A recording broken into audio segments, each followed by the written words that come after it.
this is Scott, and this is the Hyper Report. Here are the quotes for various items. First, banker warning. The IMF admitted that Greek austerity measures would still leave Greece with an unsustainable debt. In addition, the Bank of England said that a Greek default could spark a contagion blowout risk that could ripple through the global economy, in that the market is not deep enough to accommodate a rotation and risk at this point in time.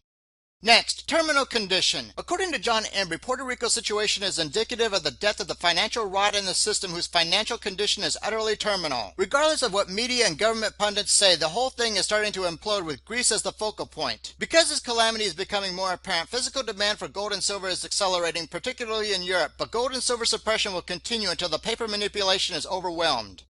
Next, what if? As the eyes of the financial world are glued on Greece, what do you believe would happen if a Greek-style crisis were to hit America? 29% of Americans do not have a single penny in emergency savings, while 21% have less than 3 months of expenses saved up. Also, 57% do not consider themselves ready for a sudden financial setback. In addition, less than 10% of all Americans own any gold or silver for investment purposes.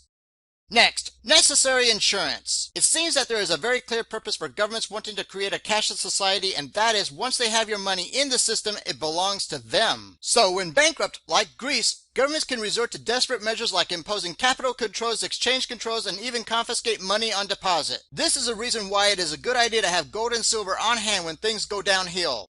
Next, White House aides lied. Despite denials, it turns out that White House aides Rahm Emanuel and David Axelrod knew since June 2009 about Hillary's private email account and jeopardized national security by allowing confidential information to be sent to and from it. Nixon had his tapes, while Hillary has her emails.